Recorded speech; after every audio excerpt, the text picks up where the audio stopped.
అందరికీ తెలియజేయనిది ఏమనగా, ఇంతకుముందు ఈ నెలలో 12 రాసుల యొక్క ఫలితాలు కూడా తెలియజేశాం.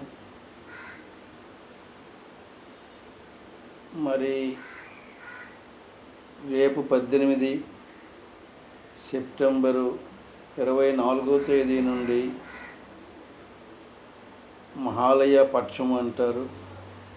మహాలయ పక్షములు అనగా పితృకార్యములు చేసినటువంటి సమయము.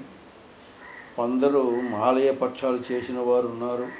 వాళ్ళందరూ రేపటి నుంచి అక్టోబర్ 2, 2024వ తేదీ అనగా అమావాస్య వరకు పితృకార్యాలన్నీ చేసుకోవచ్చును. పిండ ప్రధాన వగైరా కార్యాలన్నీ చేసుకోవచ్చును. అవన్నిటికున్నూ రేపటి నుంచి 2వ తేదీ వరకు అనుకూలమైనటువంటి పరిస్థితి. చేయడానికి తగినటువంటి దినములు కూడా. మరి గ్రహముల స్థితి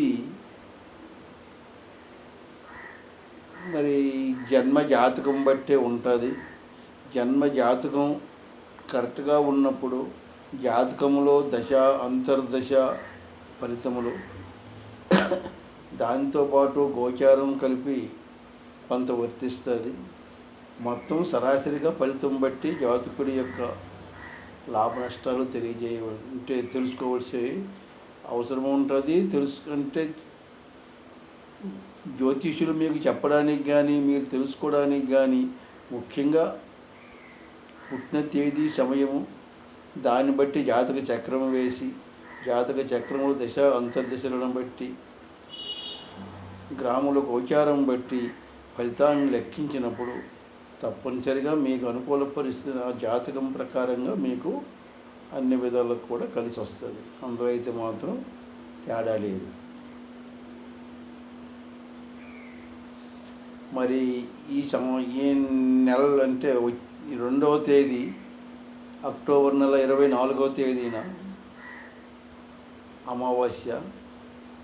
కొన్ని పంచాంగాల్లో అయితేనేమి, టీవీల్లో అయితేనేమి గ్రహణం అని కూడా చెప్తుంటారు.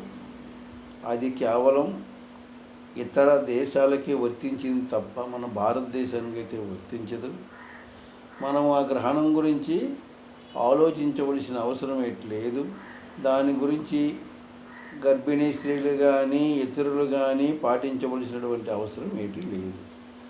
అది కేవలం కొన్ని రాసుల వారికి వర్తించినవి, ఇతర దేశాల్లో ఉన్న వాళ్ళకి. మన దేశంలో ఏ రాశి వారికి కానీ ఏ వ్యక్తికి కానీ ఎవరికి కానీ వర్తించింది కాదు. కనుక మనకి అక్టోబర్ 2 సూర్యగ్రహణం వర్తించదు.